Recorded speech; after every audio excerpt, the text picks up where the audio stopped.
Las 15 muertes más bizarras de la Biblia te llevarán por un camino intrigante y muchas veces incomprendido, donde veremos desde hombres que desafiaron la voluntad de Dios hasta aquellos que por orgullo o desobediencia encontraron un destino sombrío. ¿Alguna vez has imaginado a alguien siendo fulminado en medio de un acto aparentemente inocente, o siendo devorado por gusanos por no reconocer la gloria divina? Las Escrituras están llenas de ejemplos de cómo la vida y la muerte pueden sorprendernos. Este viaje no es para los débiles de corazón. Cada muerte que se explorará aquí tiene una carga simbólica y trae advertencias que atraviesan milenios para alcanzarnos hoy. Número 1. Onán, el hombre que derramó su semen en la tierra.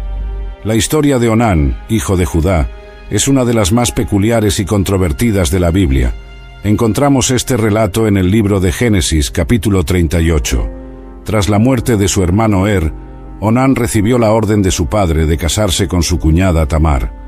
Esta práctica, conocida como levirato, era común en esa época y tenía como objetivo preservar la línea familiar y garantizar la protección de la viuda. Sin embargo, Onán sabía que los hijos nacidos de esta unión no serían considerados legalmente suyos, sino de su difunto hermano. Movido por egoísmo, y quizá por un deseo de preservar su propia herencia, Onán decidió actuar de manera deshonrosa. Mantenía relaciones sexuales con Tamar, pero en el momento crucial derramaba su semen en la tierra, evitando así el embarazo. Este acto de Onán desagradó profundamente a Dios. No era solo una cuestión de desperdicio de semen, como algunos lo interpretan superficialmente. El pecado de Onán era multifacético: desobediencia a la orden de su padre, deslealtad hacia su difunto hermano, egoísmo respecto a su herencia y falta de respeto hacia Tamar, usándola solo para satisfacción sexual sin cumplir su deber familiar. Número 2. La esposa de Lot, la mujer que se convirtió en una estatua de sal. La historia de la esposa de Lot es uno de los episodios más enigmáticos e intrigantes del Antiguo Testamento. Encontramos este relato en el libro de Génesis, capítulo 19, en el contexto de la destrucción de las ciudades de Sodoma y Gomorra. Lot, sobrino de Abraham, vivía en Sodoma con su familia. Cuando Dios decidió destruir las ciudades debido a su maldad, envió ángeles para advertir a Lot y su familia, ordenándoles que huyeran sin mirar atrás. Esta orden parecía simple, pero tenía un significado profundo. Mientras Lot y sus hijas obedecieron la instrucción divina, la esposa de Lot no pudo resistir la tentación de mirar atrás. El texto bíblico nos dice que, al hacerlo, se convirtió en una estatua de sal. Este castigo drástico e instantáneo ha intrigado a los lectores y estudiosos a lo largo de los siglos. A primera vista, puede parecer un castigo demasiado severo para un acto aparentemente simple de mirar hacia atrás. Sin embargo, un análisis más profundo revela capas de significado en esta acción. El mirar atrás de la esposa de Lot no fue solo un movimiento físico, sino que representaba una profunda conexión emocional y espiritual con la vida que estaba dejando atrás. Sodoma, a pesar de su maldad, era el hogar de la esposa de Lot. Allí estaban sus posesiones, sus amigos, su vida social. Su mirada hacia atrás simbolizaba un corazón dividido, incapaz de desprenderse completamente del pecado y abrazar plenamente la nueva vida que Dios estaba ofreciendo. La transformación en estatua de sal es simbólica en varios niveles.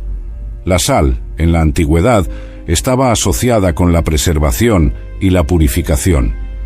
Irónicamente, la esposa de Lot, al intentar preservar su conexión con el pasado pecaminoso, fue preservada como un monumento de advertencia. Además, la sal también puede simbolizar esterilidad, representando cómo su acción la hizo incapaz de avanzar hacia la nueva vida que Dios había planeado. Esta historia nos enseña sobre la importancia de seguir completamente a Dios, sin mirar atrás o aferrarse al pecado que dejamos atrás. Nos advierte contra la nostalgia por el pecado y nos recuerda que la obediencia a Dios debe ser completa y de todo corazón, Jesús mismo se refirió a este episodio en sus enseñanzas, advirtiendo a sus seguidores que no fueran como la esposa de Lot, Lucas 17, 32. Esto destaca la relevancia continua de esta historia como una lección sobre compromiso, obediencia y la necesidad de dejar el pasado atrás cuando Dios nos llama a una nueva vida. Número 3. Nadab y Abiú, los sacerdotes que ofrecieron fuego extraño. La historia de Nadab y Abiú, hijos de Aarón, es una de las más impactantes y misteriosas del Antiguo Testamento. Encontramos este relato en el libro de Levítico, capítulo 10. Estos dos hombres eran sacerdotes, escogidos por Dios para servir en el tabernáculo, un papel de gran honor y responsabilidad. Un día, Nadab y Abiú decidieron ofrecer fuego extraño ante el Señor, algo que él no había ordenado. La reacción divina fue inmediata y severa. Entonces salió fuego de la presencia del Señor y los consumió, y murieron delante del Señor. Levítico 10:2. Esta historia plantea muchas preguntas. ¿Qué era exactamente ese fuego extraño? ¿Por qué el castigo fue tan severo? Para entender mejor, debemos considerar el contexto y los detalles proporcionados en el texto bíblico. El término fuego extraño sugiere que Nadab y Abiú estaban ofreciendo algo que no estaba de acuerdo con las instrucciones precisas que Dios había dado para el servicio en el tabernáculo. Dios había establecido reglas específicas para cómo debía ofrecerse el incienso y qué tipo de fuego debía usarse. Al ignorar estas instrucciones, Nadab y Abiú estaban esencialmente poniendo su propia voluntad por encima de la de Dios. Además, el texto sugiere que pudieron haber estado bajo la influencia del alcohol cuando cometieron este acto. Inmediatamente después del incidente, Dios prohíbe a los sacerdotes beber vino o bebida fuerte antes de entrar en la tienda de reunión. Levítico 10:9. Esta prohibición justo después del incidente lleva a muchos estudiosos a creer que la embriaguez pudo haber desempeñado un papel en la decisión imprudente de Nadab y Abiú. La severidad del castigo refleja la seriedad con que Dios veía la santidad del tabernáculo y el papel de los sacerdotes. Como líderes espirituales, Nadab y Abiú tenían la responsabilidad de seguir las instrucciones de Dios con precisión y guiar al pueblo con el ejemplo. Su desobediencia no era solo una cuestión personal, sino que tenía el potencial de desviar a todo el pueblo. Número 4. Acán, el hombre que escondió el botín prohibido.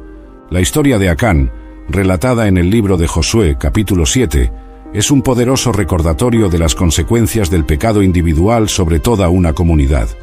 Acán era un israelita de la tribu de Judá, que vivía durante el periodo en que el pueblo de Israel estaba conquistando la tierra prometida bajo el liderazgo de Josué. Después de la milagrosa victoria sobre Jericó, Dios había dado instrucciones claras de que todo el botín de la ciudad debía ser dedicado a él, una parte destruida y otra colocada en el tesoro del Señor. Sin embargo, Acán, movido por la codicia, decidió desobedecer esta orden. Secretamente, Acán tomó para sí un hermoso manto babilónico, 200 siclos de plata y una barra de oro que pesaba 50 siclos. Escondió estos objetos en su tienda, pensando que su acto pasaría desapercibido. Sin embargo, las consecuencias de su acción pronto se hicieron evidentes. Cuando los israelitas intentaron conquistar la pequeña ciudad de Jai, sufrieron una derrota humillante, perdiendo 36 hombres. Esta derrota inesperada llevó a Josué a buscar el rostro de Dios, quien reveló que había pecado en el campamento. A través de un proceso de eliminación, Acán fue identificado como el culpable. El castigo para el pecado de Acán fue severo. Él, junto con su familia y todos sus bienes, fue llevado al valle de Acor. Allí fueron apedreados y quemados. Este castigo extremo puede parecer impactante para los lectores modernos, pero refleja la gravedad con que Dios veía la desobediencia y el robo de lo que había sido dedicado a él. El pecado de Acán no era solo una cuestión de robo o codicia, era una violación directa del pacto que Dios había hecho con Israel. Al tomar los objetos prohibidos, Acán estaba esencialmente poniendo sus propios deseos por encima de la voluntad de Dios y comprometiendo la santidad de toda la nación. Número 5. Ananías y Safira, la pareja que mintió al Espíritu Santo. La historia de Ananías y Safira, narrada en el libro de Hechos, capítulo 5, es una de las más impactantes del Nuevo Testamento. Este episodio ocurre en los primeros días de la Iglesia primitiva, un periodo marcado por un profundo sentido de comunidad y compartir entre los creyentes. El contexto es importante. Muchos cristianos estaban vendiendo sus propiedades y trayendo el dinero a los apóstoles, quienes lo distribuían según la necesidad de cada uno. Este acto de generosidad era voluntario, y muchos lo hacían movidos por el amor y compromiso con la nueva fe. Ananías y Safira, una pareja de la comunidad cristiana, también decidieron vender una propiedad. Sin embargo, tramaron un plan deshonesto. Vendieron la propiedad, pero secretamente guardaron para sí una parte del dinero, trayendo solo una porción a los apóstoles, mientras afirmaban estar entregando todo el valor de la venta. Cuando Ananías trajo el dinero, el apóstol Pedro, movido por el Espíritu Santo, lo confrontó sobre la mentira. Pedro dejó claro que el pecado de Ananías no era haber retenido parte del dinero, que era suyo por derecho, sino haber mentido, afirmando haber dado todo, cuando en realidad no lo hizo. Las palabras de Pedro fueron directas: no has mentido a los hombres, sino a Dios. Inmediatamente después de escuchar esas palabras, Ananías cayó muerto. Unas horas después, sin saber lo que había sucedido, Safira llegó. Pedro le dio la oportunidad de decir la verdad, pero ella mantuvo la mentira. También cayó muerta en ese mismo instante. Este incidente causó gran temor entre los creyentes y todos los que oyeron hablar de lo sucedido. La severidad del castigo destaca la seriedad con que Dios ve la mentira y la hipocresía, especialmente en el contexto de la comunidad de fe. Número 6. Uza, el hombre que tocó el arca del pacto. La historia de Uza, relatada en 2 de Samuel 6 y 1 de Crónicas 13, es una de las narrativas más intrigantes y controvertidas del Antiguo Testamento. Este episodio ocurre durante el reinado del rey David, en un momento de gran júbilo y celebración nacional. David había decidido traer el arca del pacto, el símbolo más sagrado de la presencia de Dios entre los israelitas, a Jerusalén. El arca estaba siendo transportada en un carro de bueyes nuevo, y Uza y su hermano Agío guiaban el carro. Durante el viaje, ocurrió un incidente inesperado. Los bueyes tropezaron, haciendo que el arca pareciera estar a punto de caerse del carro. Uza, en un reflejo aparentemente natural, extendió la mano para sostener el arca y evitar que cayera. La reacción de Dios fue inmediata y severa. El texto bíblico nos dice que la ira del Señor se encendió contra Uza, y Dios lo hirió allí por su irreverencia, y murió allí junto al arca de Dios. 2 de Samuel 6, 7. Este castigo drástico puede parecer injusto a primera vista. Después de todo, Uza parecía estar solo tratando de proteger el arca. Sin embargo, para entender la gravedad de la situación, debemos considerar varios factores. Primero, había instrucciones específicas sobre cómo debía ser transportada el arca. Debía ser llevada por levitas usando varas, no en un carro de bueyes. Además, tocar el arca estaba estrictamente prohibido, excepto para los sacerdotes autorizados, y aún así bajo condiciones específicas. Segundo, la acción de Uza, aunque bien intencionada, revelaba una falta de reverencia por la santidad de Dios. Al tocar el arca, estaba esencialmente sugiriendo que la mano de un hombre pecador era más capaz de proteger el símbolo de la presencia de Dios que el propio Dios. Número 7. Herodes Agripa. Primero, el rey que no dio gloria a Dios. La historia de la muerte de Herodes Agripa. Primero, narrada en Hechos 12, 20 a 23, es un ejemplo vívido de las consecuencias del orgullo y la autoexaltación. Herodes Agripa. Primero era nieto de Herodes el Grande y reinaba sobre Judea por nombramiento del Imperio Romano. El relato bíblico nos cuenta que Herodes estaba en conflicto con el pueblo de Tiro y Sidón. Estas ciudades dependían del territorio de Herodes para su suministro de alimentos, así que enviaron una delegación para hacer las paces con él. En un día determinado, Herodes, vestido con sus ropas reales, se sentó en su trono e hizo un discurso público para el pueblo. La reacción de la multitud fue exagerada y aduladora. Comenzaron a gritar: «Es la voz de un dios, y no de un hombre». En lugar de rechazar esta adulación blasfema y dar gloria a Dios, Herodes aceptó los elogios como si los mereciera. La respuesta divina fue inmediata y dramática. El texto nos dice que, en ese mismo instante, un ángel del Señor lo hirió, porque no dio gloria a Dios, y comido de gusanos, expiró. Hechos 12, 23. Esta muerte horrible y pública sirve como un poderoso recordatorio de los peligros del orgullo y la autoexaltación. Herodes permitió que el pueblo lo tratara como un dios, usurpando así la gloria que solo pertenece a Dios. Número 8. El primogénito perverso de Judá. La historia de aunque breve, es una de las más intrigantes y misteriosas del libro de Génesis. Encontramos este relato en el capítulo 38, versículo 7, que dice: «Pero el primogénito de Judá, era perverso a los ojos del Señor, por lo que el Señor lo mató». Era el hijo mayor de Judá, uno de los 12 hijos de Jacob. Como primogénito, tenía una posición destacada en la familia y sería el heredero principal de su padre.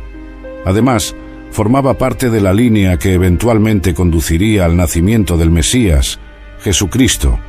Lo que hace que esta historia sea tan intrigante es la falta de detalles. La Biblia no nos dice exactamente qué hizo para ser considerado perverso a los ojos del Señor.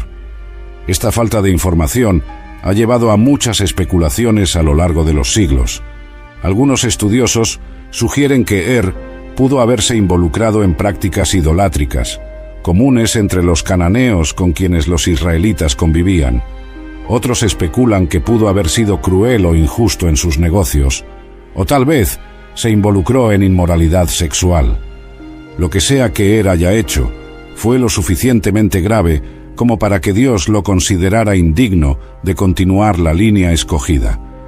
El castigo divino fue rápido y definitivo. Dios quitó la vida de Esta breve narrativa nos enseña varias lecciones importantes. Primero, nos recuerda que Dios ve y juzga nuestras acciones. Incluso cuando los demás pueden no ver o entender la gravedad de nuestros pecados, Dios conoce nuestros corazones y nuestras motivaciones. Segundo, la historia de destaca la importancia de la responsabilidad que conlleva la posición y el privilegio. Como primogénito de Judá, tenía una gran responsabilidad, no solo hacia su familia inmediata, sino hacia toda la futura nación de Israel. Su fracaso en vivir según los estándares de Dios tuvo graves consecuencias. Número 9. Absalón, el príncipe rebelde atrapado por su cabello. La historia de Absalón, hijo del rey David, es una de las narrativas más dramáticas y trágicas del Antiguo Testamento. Encontramos este relato principalmente en 2 de Samuel, capítulos 13 a 18. Absalón era conocido por su extraordinaria belleza, especialmente por su largo y exuberante cabello, que se convirtió tanto en su orgullo como, irónicamente, en el instrumento de su caída. Absalón era un príncipe carismático y ambicioso. Después de la violación de su hermana Tamar por su medio hermano Amnón, Absalón planeó y ejecutó la venganza, matando a Amnón. Este acto lo llevó al exilio por 3 años. Cuando finalmente regresó a Jerusalén y fue reconciliado con su padre, David, Absalón comenzó a conspirar para tomar el trono. A través de manipulación política y promesas vacías, Absalón logró ganarse el corazón del pueblo de Israel. Eventualmente, lanzó una rebelión abierta contra su padre, forzando a David a huir de Jerusalén. La guerra civil que siguió dividió a la nación y trajo gran sufrimiento al pueblo. El clímax de la historia de Absalón ocurre durante la batalla decisiva en el bosque de Efraín. Mientras cabalgaba en su mula a través del denso bosque, el largo cabello de Absalón quedó atrapado en las ramas de un gran roble. La mula continuó, dejando a Absalón suspendido entre el cielo y la tierra, indefenso. Cuando Joab, el comandante del ejército de David, encontró a Absalón en esta situación vulnerable, ignoró las órdenes de David de perdonar la vida de su hijo. Joab y sus hombres mataron a Absalón, poniendo fin efectivamente a la rebelión. La muerte de Absalón es particularmente irónica y trágica. Su cabello, que era su gloria y orgullo, se convirtió en el instrumento de su caída. Esta ironía sirve como un poderoso recordatorio de los peligros del orgullo y la vanidad. Número 10. Jezabel, la reina impía devorada por perros. La historia de Jezabel, una de las figuras más infames del Antiguo Testamento, es un relato de poder, idolatría y juicio divino. Encontramos su narrativa principalmente en los libros de Primer y Segundo de Reyes. Jezabel era una princesa fenicia que se casó con el rey Acab de Israel, trayendo consigo el culto al dios Baal. No solo practicaba su religión pagana, sino que también buscaba activamente erradicar la adoración al Dios de Israel, persiguiendo y matando a los profetas del Señor. Una de las acciones más notorias de Jezabel fue el asesinato de Nabot para tomar su viña para Acab. Usó su posición e influencia para orquestar una falsa acusación contra Nabot, lo que llevó a su ejecución. Este acto de injusticia y abuso de poder atrajo la condena divina a través del profeta Elías. La profecía sobre el fin de Jezabel es particularmente gráfica. Elías declaró que los perros lamerían la sangre de Jezabel y la devorarían. Esta profecía se cumplió años después, durante el reinado de Jehú. Cuando Jehú llegó a Jezreel para tomar el trono, Jezabel se pintó y se arregló, apareciendo en la ventana del palacio. Jehú ordenó a los eunucos que la arrojaran desde la ventana. Su cuerpo cayó y fue pisoteado por los caballos. Cuando más tarde Jehú ordenó que la enterraran, pues era hija de un rey, solo encontraron su cráneo, pies y las palmas de sus manos. El resto había sido devorado por los perros, exactamente como lo había profetizado Elías. La muerte de Jezabel es una de las más horribles descritas en la Biblia, sirviendo como un vívido recordatorio del juicio divino contra aquellos que se oponen a Dios y oprimen a su pueblo. Número 11. Los hijos de Elí, Ofni y Finees. La historia de los hijos de Elí, Ofni y Finees, es una narrativa trágica de corrupción sacerdotal y juicio divino. Encontramos este relato en el primer libro de Samuel, capítulos 2 a 4. Elí era el sumo sacerdote en Israel, y sus hijos, Ofni y Finees, también servían como sacerdotes. Sin embargo, la Biblia los describe como hombres impíos que no conocían al Señor. Primero de Samuel 2, 12. Abusaban de su posición sacerdotal de varias maneras. Primero, tomaban para sí más carne de los sacrificios de lo que la ley les permitía, llegando al punto de amenazar con violencia a quienes se oponían a ellos. Esto no solo robaba a Dios, sino que también desalentaba a las personas de traer ofrendas al Señor. Segundo, se involucraban en inmoralidad sexual con las mujeres que servían en la entrada de la tienda de reunión. Este comportamiento era una profanación grosera del lugar santo y una violación grave de sus deberes sacerdotales. Elí, su padre, los reprendió por su comportamiento, pero no tomó medidas efectivas para detenerlos. Debido a esto, Dios envió a un profeta para pronunciar juicios sobre la casa de Elí. La profecía incluía la muerte de Ofni y Finees el mismo día, marcando el fin de la línea sacerdotal de Elí. Este juicio se cumplió durante una batalla contra los filisteos. Israel fue derrotado, el arca del pacto fue capturada y Ofni y Finees murieron. Cuando Elí escuchó la noticia, cayó de su silla, se rompió el cuello y murió. Número 12. Coré, Datán y Abiram, los rebeldes tragados por la tierra.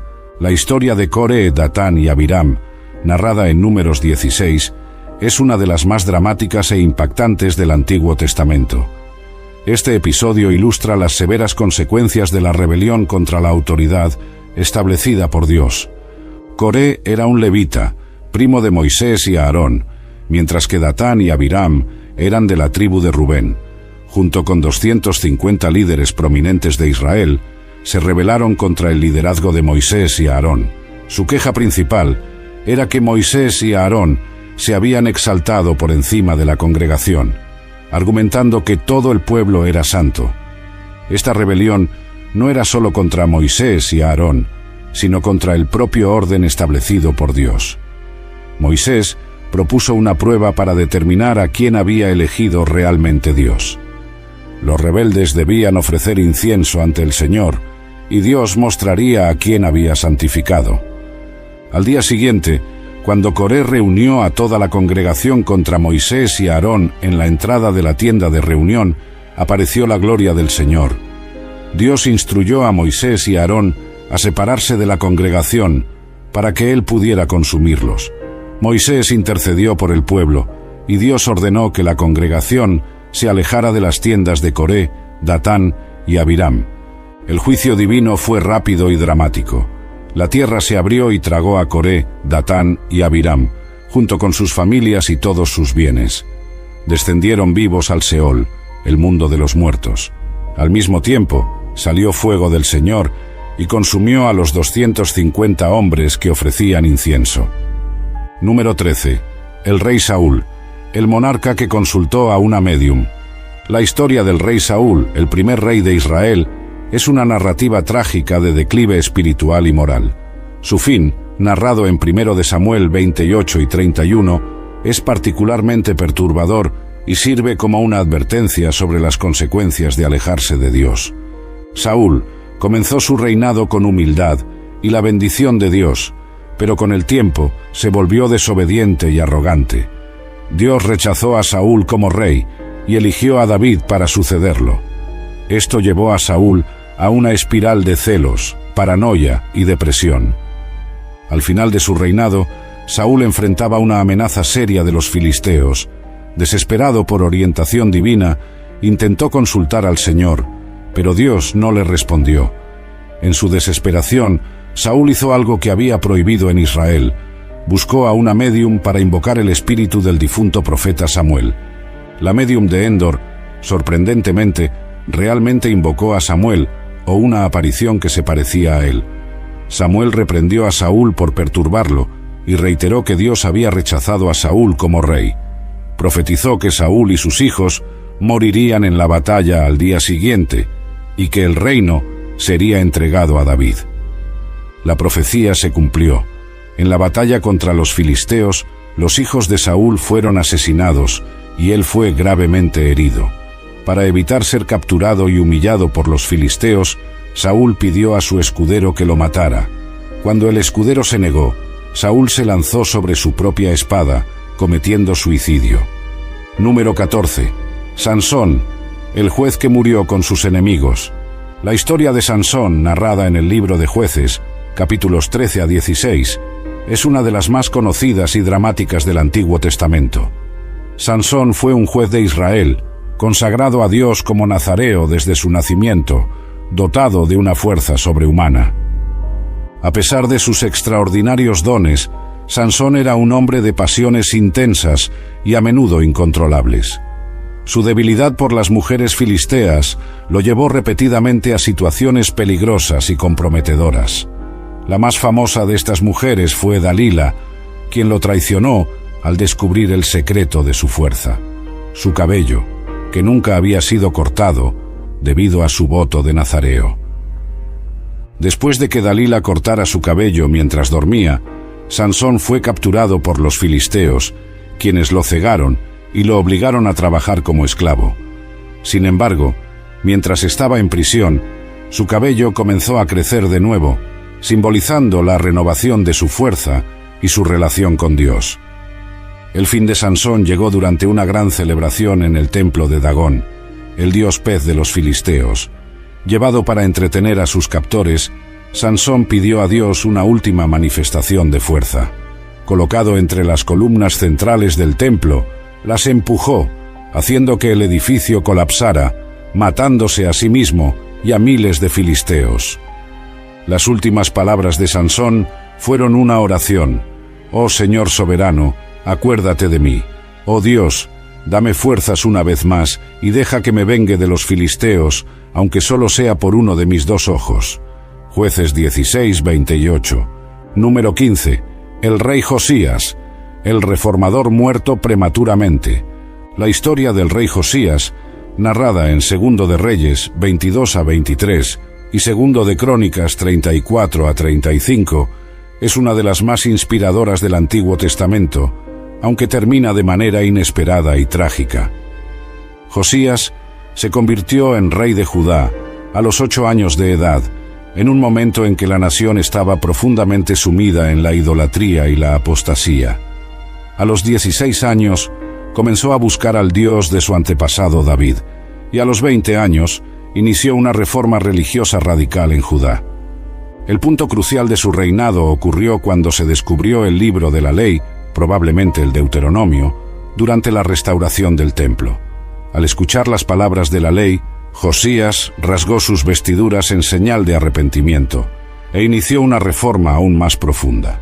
Eliminó todos los ídolos y lugares altos de adoración pagana, restauró la observancia de la Pascua y condujo al pueblo de vuelta a la adoración del único Dios verdadero. La Biblia elogia a Josías, afirmando que no hubo rey antes de él que se convirtiera al Señor de todo su corazón, de toda su alma y de todas sus fuerzas, según toda la ley de Moisés, y después de él nunca hubo otro igual. Segundo de Reyes 23-25. Sin embargo, el fin de Josías fue inesperado y trágico. A los 39 años fue asesinado en batalla contra el faraón Necao de Egipto. Josías intervino en un conflicto entre Egipto y Asiria, a pesar de la advertencia del faraón de que Dios no estaba con Josías en esta empresa. Disfrazado, Josías entró en batalla y fue fatalmente herido por arqueros egipcios. Esta historia nos enseña varias lecciones importantes. 1. El poder de una vida dedicada a Dios. A pesar de ser joven, Josías tuvo un impacto profundo en su nación a través de su devoción a Dios. 2. La importancia de la palabra de Dios. El descubrimiento del libro de la ley fue el catalizador para la reforma más profunda de Josías, destacando el poder transformador de la palabra de Dios. 3. La posibilidad de reforma y renovación espiritual. La historia de Josías muestra que es posible revertir años de declive espiritual a través del arrepentimiento y la obediencia a Dios. 4. El peligro de actuar sin la guía de Dios. La muerte prematura de Josías parece haber sido el resultado de una decisión tomada sin buscar la voluntad de Dios. 5. La complejidad del juicio divino. A pesar de su piedad, Josías no fue librado de una muerte prematura, recordándonos que los caminos de Dios no siempre son predecibles o fáciles de entender. 6. La importancia de escuchar consejos y advertencias. Josías ignoró la advertencia del faraón Necao, quien aparentemente estaba transmitiendo un mensaje de Dios. 7. El impacto duradero de una vida piadosa. Aunque Josías murió joven, sus reformas tuvieron un impacto duradero, y es recordado como uno de los reyes más justos de Judá. La vida y muerte de Josías nos recuerdan que, aunque la devoción a Dios puede traer grandes bendiciones y logros, no nos exime de peligros o tragedias. Su historia nos alienta a vivir vidas dedicadas a Dios, pero también a buscar continuamente su guía en todas nuestras decisiones.